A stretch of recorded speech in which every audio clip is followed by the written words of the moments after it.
Et nous enchaînons à présent avec Enjeu Patrimoine, un enjeu patrimoine consacré au private equity. Comment faire du private equity sérieux lorsque l'on est conseiller en gestion de patrimoine et que l'on veut accompagner ses clients, mais qu'on n'est pas forcément expert de la thématique. Pour en parler, nous avons le plaisir de recevoir sur le plateau de Smart Patrimoine Estelle Delat. Tout d'abord, bonjour Estelle Delat. Bonjour Nicolas. Merci d'être avec nous. Vous êtes présidente de Private Corner. Nous avons le plaisir d'accueillir également Guillaume Serrault. Bonjour Guillaume Serrault. Bonjour Nicolas. Et vous êtes président de Alikis Conseil. On va peut-être commencer avec vous, Guillaume Serrault, sur une petite prise de recul un petit peu du métier de conseiller en gestion de patrimoine. On voit quand même les demandes et les volontés d'investissement en private equity ou même de manière plus large en non-coté progresser largement en lien avec la volonté d'investir dans l'économie dite réelle ou en tout cas directement dans les entreprises, en lien potentiellement avec les performances que peuvent offrir aussi le private equity. Pourtant, le conseiller en gestion de patrimoine n'est pas forcément un expert de l'investissement dans le non-coté. Comment est-ce qu'on fait? Quelle méthodologie on met en place pour s'assurer qu'on fait les choses sérieusement?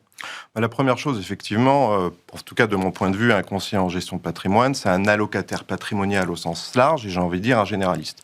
Donc effectivement, il va adresser auprès de ses clients une offre cotée, une offre non cotée, une offre immobilière. Ce qui est important de voir, et c'est avec une certaine prise de recul, quand on regarde effectivement un portefeuille qui va être efficient, et notamment la nécessité d'avoir une allocation stratégique, on va déterminer quelle poche nous allons consacrer à chaque classe d'actifs, que ce soit les poches cotées, les poches non cotées et la partie immobilière. Et ce qu'on se rend compte, c'est qu'historiquement, la performance d'un portefeuille dépend à près de 80% de l'allocation stratégique. D'accord. Donc ça va dépendre effectivement de la répartition sur cette classe d'actifs. Elle va dépendre effectivement de la typologie du client, de son profil d'investisseur, de ses objectifs. Mais j'ai envie de dire, quel que soit le profil d'investisseur, intégrer une poche de non-coté est, à mon sens, une évidence pour aller chercher, en tout cas, de la performance. Et alors, quand on rentre sur cette poche-là, comment est-ce qu'on s'assure de faire les choses sérieusement, sachant que tout investissement a, en face d'un rendement, un risque et qu'il faut le faire avec un maximum j'ai envie de dire, de signal au vert pour ses clients?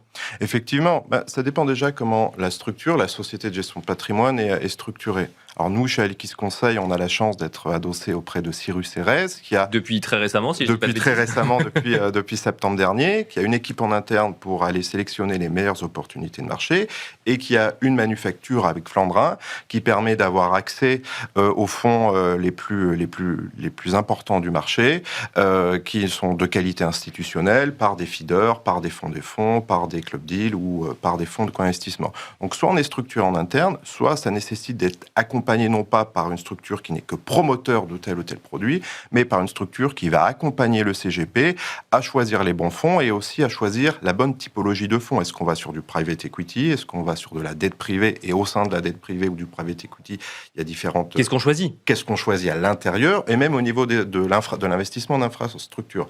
Ça s'est beaucoup développé depuis les dernières années. Je pense qu'un CGP ne peut le faire sans être accompagné, soit par une équipe en interne, soit par des équipes en externe. Estelle Delat, un CGP ne peut le faire sans être accompagné. Pour autant, une fois qu'on accompagne le CGP, il y a sûrement les appétences du client, potentiellement les appétences du CGP, et puis il y a l'idée quand même d'accompagner derrière. Comment est-ce qu'on fait pour accompagner le CGP? Alors pour poursuivre le propos de Guillaume, je dirais qu'un client aussi ne peut le faire sans être accompagné par un CGP. D'accord. Et ça, c'est vraiment quelque chose d'important à avoir en tête.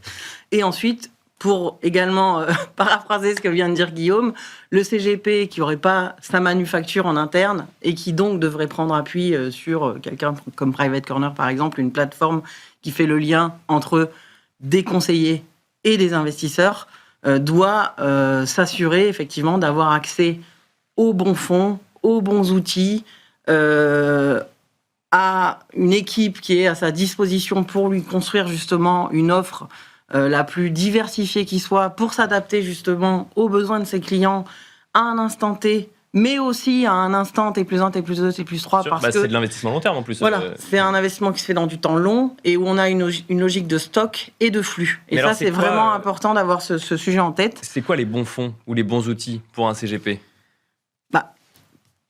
C'est un mix entre un appétit au risque du client, un horizon d'investissement, une recherche d'aller, parce qu'il y a aussi une dimension plaisir évidemment dans ces investissements de nos côtés, au-delà de l'approche diversification et recherche d'alpha sur cette classe d'actifs qui est assez bien décorrélés des marchés cotés sans être déconnectés de la macro, évidemment.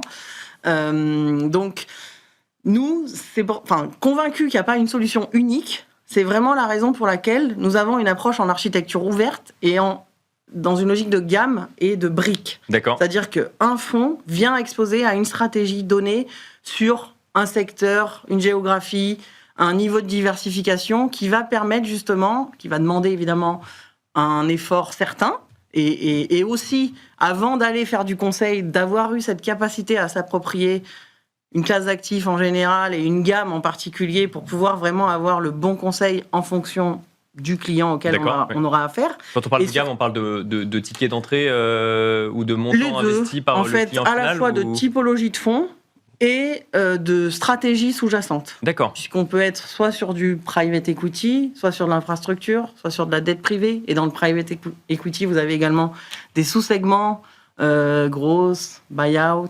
co-invest, secondaire, et des niveaux de diversification et donc de risque-rendement associés qui vont différer selon le profil du client. Donc en fonction de l'épargne, qui n'est pas de l'épargne de précaution que souhaite allouer le CGP et son client à la classe d'actifs, vous allez pouvoir avoir un niveau de diversification et de finesse dans l'allocation qui va être différent. Guillaume Serrault, c'est intéressant parce qu'en fait, dès qu'on creuse un petit peu les possibilités d'investissement en private equity, on se rend compte que c'est quand même une grande famille d'investissements. Est-ce que les CGP connaissent vraiment de tout ce qui est growth, buyout ou autre, et est-ce qu'il y a nécessité ou de pédagogie ou en tout cas d'apprendre ces sujets-là? Totalement, ça nécessite de la pédagogie, de se former, parce que déjà, il faut avoir une approche extrêmement pédagogique auprès des clients pour leur faire comprendre effectivement les avantages et les inconvénients du non-coté. On sait que quand on va sur le non-coté, que ce soit sur du private equity, de la dette privée ou de l'infrastructure, deux choses qui sont importantes, on va quand même, cette poche qui est consacrée sur du long terme, avec un niveau de risque qui est plus conséquent effectivement que d'autres classes d'actifs, et on va chercher du rendement, de la performance. Quand on regarde sur les 15 dernières années, le TRI du private equity français, c'est 12,9%. Quand on regarde sur les investissements en infrastructure, c'est un peu plus de 13%. Donc on va chercher effectivement du rendement. Il faut avoir conscience qu'il y a ce niveau de risque associé. Il y a aussi la contrainte de liquidité qui n'est pas la même que sur d'autres classes d'actifs, notamment les produits cotés. Même question pour tous les deux. On commence avec vous, Guillaume Serrault. Quand on veut faire du private equity sérieux, est-ce que ça veut dire qu'on va vers les historiques qui s'ouvrent progressivement aux particuliers, ou est-ce qu'on accepte aussi d'aller vers des nouveaux acteurs du private equity ? Je pense que déjà, il faut définir le cahier des charges du client.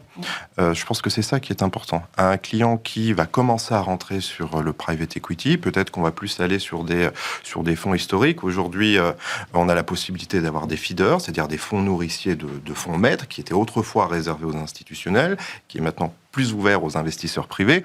Donc effectivement, je pense que c'est un premier pas dans le private equity, et aujourd'hui on peut le faire sous différentes formes, en nominatif ou même dans les véhicules assurantiels, puisque ça s'est développé grâce aux unités de compte dans les véhicules contrats d'assurance vie ou contrats de capitalisation, où on peut avoir une poche qui va être de 5, 10, 20%, ça va dépendre effectivement de l'investisseur, que l'on va pouvoir diversifier.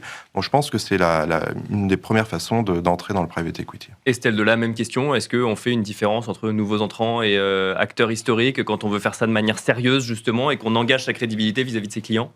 Totalement. De toute façon, on ne peut pas prétendre démocratiser sans avoir au préalable éduqué, expliqué pour justement appréhender tous les enjeux de fonctionnement de cette classe d'actifs qui sont très spécifiques justement à la classe d'actifs. Les notions d'appel de fonds, de cash flow, de risque, de stratégie. Donc naturellement, pour éviter les biais cognitifs quant au risque associé, on va d'abord s'appuyer sur des acteurs historiques du secteur. D'accord, on commence par ça. Qui ont déjà, on va dire, une marque établie et qui, dans l'inconscient collectif, donnent ce sentiment de mieux maîtriser son risque, parce que aussi, ce sont des gérants qui ont démontré cette capacité à travers les cycles, haussiers, baissiers, à avoir des niveaux de performance qui venaient justement surperformer ces cycles et donc maîtriser le risque associé. Mais ça, on le voit bien aussi dans l'évolution de la manière dont on a fait évoluer la gamme chez nous. Évidemment, au début, on était plus sur des choses très standards, Et petit à petit, justement, l'éducation et l'acculturation de tout un écosystème devenant de plus en plus mature, même si le chemin est encore long, Bien sûr. on sort un peu plus des sentiers battus petit à petit et on emmène ceux qui étaient déjà là il y a 5 ans sur des choses un peu plus thématiques, un peu plus spécifiques, des marques un peu moins connues, mais qui contribuent justement à cette appropriation petit à petit de la classe d'actifs et à la construction de ce portefeuille dans le temps, puisque justement, comme je disais tout à l'heure, il y a une logique de stock à un instant T, mais il y a aussi et surtout tous les flux liés au portefeuille, mais liés aussi à l'épargne additionnelle, Bien sûr, qui peut être allouée sur la classe d'actifs, qui permet de construire ce portefeuille dans le temps avec son client, ses clients, et affiner petit à petit Donc on commence cette par approche. les historiques, si je comprends bien. Et les historiques aujourd'hui sont tous accessibles au grand public ou en tout cas aux clients des CGP. Est-ce que ça veut dire qu'on fait du sur-mesure en fonction de chaque client ou ensuite le CGP propose une stratégie commune avec les 10 clients potentiellement intéressés par du private equity? Il n'y a clairement plus un enjeu d'accès D'accord. comme c'était le cas il y a 5 ans. Donc on est dans une commoditisation de la classe active. Donc justement, il ne faut pas se laisser emporter par cette vague. Il faut garder la hauteur de vue et l'approche justement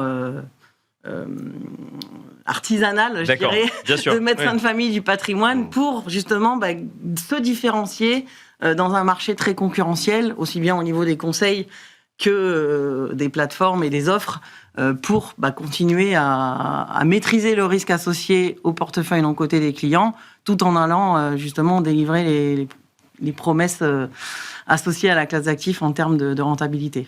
Guillaume Serrault, dernière question, plus stratégie gestion de patrimoine. Quand effectivement on a un client ou une cliente qui veut faire du non-coté, que ce soit private equity ou dette privée, est-ce que c'est un investissement long terme, mais est-ce que c'est un investissement qu'on fait tous les ans, par exemple? Est-ce que tous les ans, on réinvestit un petit peu en non-coté ou en private equity, ou est-ce que c'est un investissement qu'on fait en une seule fois par rapport à une conviction de marché et on laisse courir pendant une quinzaine d'années?